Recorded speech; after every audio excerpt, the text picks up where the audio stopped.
Kita lanjutkan kembali dialog kami pemirsa, dan sebelumnya saya telah menanyakan kepada Prof. Jimli mengenai pertimbangan dari Mahkamah Konstitusi mengenai perumusan rekayasa konstitusional, dan juga ada satu hal lagi catatan penting dari Mahkamah Konstitusi ini, ternyata belum memutuskan kapan putusan tersebut diberlakukan. Prof, mengapa hal tersebut?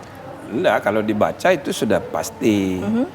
Putusan berlaku sejak 2 Januari 2025. Artinya pemilu 2029 harus mengikuti ketentuan ini gitu. Nah, yang penting nanti detailnya diatur di undang-undang yang sekarang pun sudah masuk di Balik untuk revisi undang-undang pemilu. Tapi tidak perlu tergesa-gesa sebenarnya, kan masih lama 2029. Gitu loh. Bukannya tidak perlu tergesa-gesa, Prof. Masyarakat khawatir tiba-tiba nanti ketika mendekati deadline 2029. Itu lain lagi orang curiga sama dia nih. Itu, Prof. Ya, tapi saya rasa ya, gelagatnya yang saya baca, semua partai politik saya rasa ya, apalagi yang kecil-kecil pasti setuju.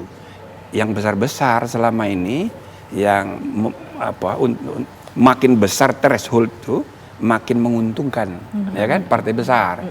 Tapi sesudah pengalaman 2024, semua partai politik itu ngalami pahit getir, ya, dengan sistem 20% itu. Jadi seperti yang Pak Ciko tadi kemukakan dan juga Golkar, saya rasa semua partai menerima ini. Tinggal detail pengaturannya supaya hal-hal yang sifatnya tidak terduga yang bisa berdampak negatif itu bisa dicegah. Seperti tadi, nanti orang nggak jelas gitu tiba-tiba nyalon gitu loh, asal bikin partai sembarangan. Nah, yang begitu-begitu, jadi persyaratan partai diperketat misalnya, kan gitu kan. Dan yang kedua itu misalnya ya, kan bisa juga diatur setiap partai itu bisa menentukan tokohnya sendiri, ya kan. Bisa juga yang kedua dia menampung aspirasi dari luar dengan mengadakan konvensi seperti yang pernah diadakan Golkar dan Nasdem. Jadi tokoh-tokoh yang ya punya elektabilitas tinggi, popularitas tinggi bisa ditampung. Setahun sebelum Pilpres dia sudah digodok dan itu promosi gratis buat partai. Nah, jadi pengaturan-pengaturan begini ini itu ada di undang-undang nanti. Saya yakin bisa beres, itu nggak sulit. Tapi Bang Ciko dari PDI Perjuangan merasa khawatir, Bang, ketika nanti banyak kompetitor, banyak calon, bisa lebih dari 5, mungkin lebih dari 10. Kita tidak tahu. PDIP merasa terusik dengan banyaknya kandidat, nanti persaingan makin ketat, Bang Ciko? Ya enggak lah, PDI Perjuangan ini kan D-nya aja udah demokrasi ya. Kita seneng kok kalau akan semakin banyak pilihan-pilihan untuk masyarakat. Karena kita jujur aja, kita juga menikmati kemarin ketika ada kesempatan untuk bisa mencalonkan dengan threshold yang lebih rendah di pilkada, dan kita nggak mungkin kalau ini terus lalu kita mengatakan kita khawatir. Artinya kita sangat happy.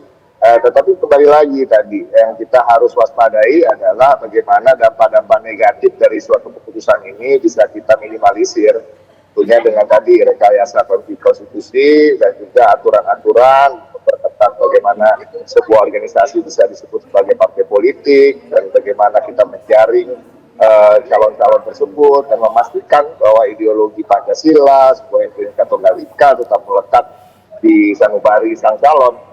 Dan ini yang harus terus kita bagaimana perbaiki sistemnya, aturan-aturan lainnya. Karena mungkin kalau di 2029 walaupun aturan ini sudah berlaku, calonnya masih cuma 5 atau 6, tapi karena sudah diperbolehkan kan kita nggak tahu, bisa 10 tahun lagi, 15 tahun lagi tiba-tiba ada 100 partai politik, kemudian 100-100-nya mengajukan calon. Nah, ini juga agak-agak membingungkan juga kan nantinya, biayanya juga akan semakin tinggi. Nah, ini yang kembali memang menjadi tantangan atau challenge bagi Komisi 2 khususnya, di mana Bang Zul berkiprah beserta juga senior-senior saya di PDI Perjuangan. Ya, mudah-mudahan dalam waktu menjelang 2029 ini bisa betul-betul mempersiapkan bagaimana yang terbaik untuk kemudian menjadi pilpres yang menarik dan bermanfaat hasilnya bagi rakyat, dan tentunya membuat rakyat juga jadi semangat dan partisipasinya menjadi tinggi lagi.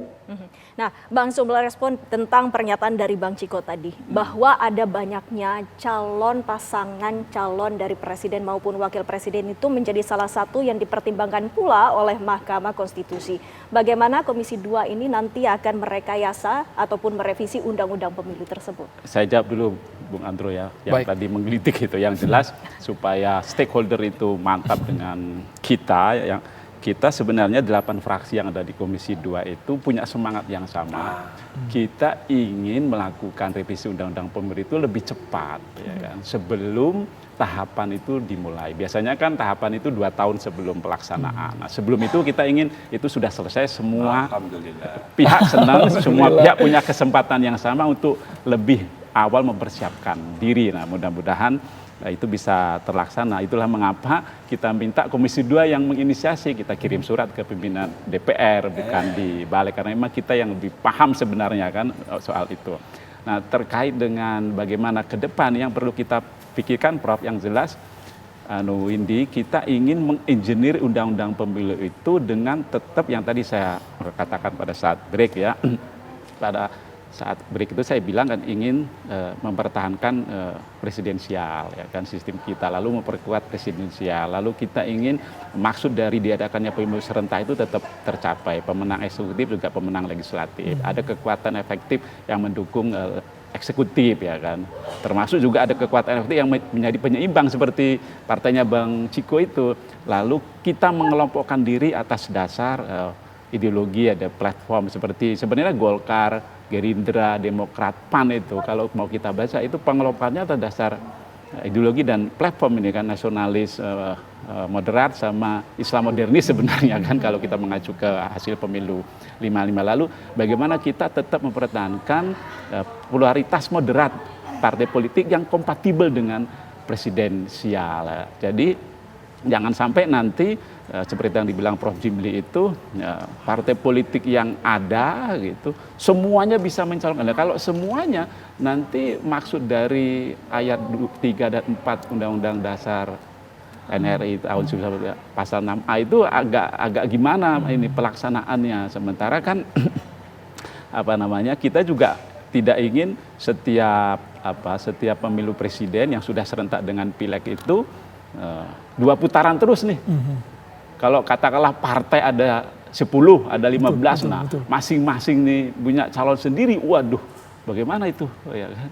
Bisa pasti 2 putaran selalu itu, sementara pemilu serentak itu kan menghendakinya 1 hari H pemilihan tuntas semuanya, gitu. Kalau nanti ada 2 putaran, barangkali yang tadi saya bincang-bincang sama Prof, bisa jadi pemenang eksekutif tidak pemenang legislatif. Jadi kan kehendak kita untuk menghadirkan itu dengan pemilu serentak jadi mundur lagi. Nah, kira-kira itulah hal-hal yang perlu kita pikirkan nanti dalam menginjenir di undang-undang pemilu ke depan agar keinginan kita yang sebelumnya sudah baik, sudah terkonsolidasi itu tidak lagi mundur ke belakang. Tapi secara proses waktu kalau sekarang sudah masuk ke badan legislasi berapa lama Pak Zulfikar biasanya? Ya kita inginnya sebelum 2027 selesai lah. Gitu. Makanya kita minta Komisi 2 yang yang menyiapkan revisi undang-undang pemilu itu. Bukan balik ya? Bukan balik ya kan. Kita langsung. sudah kirim surat ya ke pimpinan DPR, mudah-mudahan pimpinan DPR setuju. Gitu. Sebelum 2027? Ya, sebelum 2027 sudah selesai kita harapkan undang-undang pemilu. Apalagi kita kan ingin memasukkan di undang-undang pemilu itu tidak hanya soal pemilu seperti undang-undang 7 2017, tapi juga soal partai politik, bahkan pilkada pun nanti akan kita masukkan karena kan MK sudah putuskan rezim pemilu juga ini pilkada, gitu. Nah, terakhir, Prof. Jimli, mungkin Anda bisa melihat dengan segala tantangan dari keputusan Mahkamah Konstitusi ini, apakah menurut Anda ini adalah langkah yang terbaik yang telah diputuskan oleh Mahkamah Konstitusi? Saya rasa secara umum ini baik, mencerahkan, ya, dan istilah yang saya perkenalkan itu. Jadi salah satu fungsi MK itu bukan hanya sebagai penafsir, pengawal konstitusi, pengawal demokrasi, pelindung minoritas, tapi juga dia melakukan constitutional engineering. Ya, jadi kebijakan-kebijakan konstitusional itu bisa diinginir melalui putusan. Jadi putusan itu jangan hanya tekstual, ini bertentangan dengan pasal sekian, titik koma, bukan begitu. Tapi ide yang terkandung di dalamnya punya implikasi jangka panjang. Nah, ini akan memperkuat budaya politik demokrasi kita. Pertama misalnya budaya feodal. Yang kedua, institusi kita belum kuat, ya, belum profesional. Nah, ini menyebabkan apa? Seorang yang menduduki kekuasaan itu kalau dia periode kedua pasti menang. Semua ini feodal gitu, dan institusinya sampai ke desa-desa nggak perlu diperintah. Bandingkan dengan Amerika, gitu kan? Hillary ya jadi capres, dikampanyekan oleh Obama sebagai presiden. Begitu juga Kamala Harris dikampanyekan oleh Presiden Joe Biden, tapi tetap kalah, gitu loh, ya kan? Artinya struktur politik di Amerika itu sudah sangat profesional, jadi tidak pengaruh lagi. Tapi kalau kita sini nggak usah ikut berkampanye, kedip-kedip aja matanya, oh semua ikut, gitu loh. Nah ini kalau calonnya banyak, ini akan berubah. Nah, sekali lagi jangan takut pada 2 ronde. Karena konstitusi kita itu sudah mengatur 2 ronde itu. Nah, 2 ronde itu diadakan untuk memungkinkan ya calon-calon beraneka ragam, inklusif. Jadi jangan hanya di satu pulau. Ini soal serius. Gitu loh, ya. Dulu di BUPKI Muhammad Yamin itu mengusulkan wakil presiden itu 2 orang. 1 dari Indonesia Timur, 1 dari Indonesia Barat. Karena di kepalanya dia sebagai orang Padang, walaupun istrinya orang Solo, di kepalanya dia presiden itu selalu orang Jawa. Maka wakilnya mesti 2. Nah, tapi ide Muhammad Yamin ditolak. Kebanyakan cukup 1 wakil presiden. Nah, sejak ditolaknya oleh Muhammad Yamin ide itu, artinya apa secara konstitusional? Presiden itu tidak selalu harus orang Jawa. Bisa orang Papua, bisa orang Aceh, wakilnya juga begitu. Nah, ini hanya dimungkinkan dalam jangka panjang kalau dites terus, calonnya banyak, maka dibikin 2 ronde. Itu yang namanya ya long time engineering. Nah, jadi jangan hanya menang kalah, titik koma, menafsirkan konstitusi. Konstitusi itu adalah cita-cita. Itu loh. Pancasila dan Undang-Undang Dasar itu rujukan, tapi juga mengandung bintang cita-cita depan. Ya gitu loh. Sampai akhirnya menemukan sosok yang begitu bersinar. Nah, Terima kasih banyak. Sehingga pada waktunya kualitas demokrasi kita meningkat. Oke. Kita ini demokrasinya sekarang nomor 1 dari segi pilpres. Presiden terpilih terbanyak di dunia itu Prabowo. Kemudian yang kedua Jokowi. Ketiga baru Biden dan Donald Trump. Gitu. Yang kelima baru Brazil. Tapi yang ketiga itu adalah SBY. SBY itu adalah presiden yang nomor 3 urutannya. Nah, jadi kalau dari segi jumlah penduduk kita disebut third largest demokrasi. Tapi dari segi pilpres first largest. Tapi indeks kualitas demokrasi kita sampai tahun lalu masih bertengger di ranking 54. Nah, mudah-mudahan dengan ini ya sekaligus ini memperkuat sistem presiden. Nah, salah satunya ini terakhir ya. Jadi ada kemungkinan partai pengusung capres itu partai kecil atau bahkan dia tidak lolos threshold. Maka presiden terpilih itu akan membuat koalisi besar untuk memperkuat pemerintahannya. Sehingga yang namanya koalisi 1 kali. Kalau sekarang ini 3 kali. Pre-electoral coalition, second round, kemudian pas menyusun kabinet berubah-ubah. Jadi tadinya musuh jadi kawan. Sehingga sangat pragmatis. Tidak sehat untuk ya kohesi pemerintahan. Jadi pemerintahan itu akan jauh lebih kuat, sistem presidentil insya Allah lebih kuat dengan capresnya banyak. Nggak usah ragu-ragu. Terima kasih banyak Prof. Jimli Asidik. Terima kasih sekali lagi Pak Zulfikar Arsi Sadikin. Terima kasih sudah hadir dan juga Bang Ciko Hakim sudah bergabung via Zoom di Kabar Petang.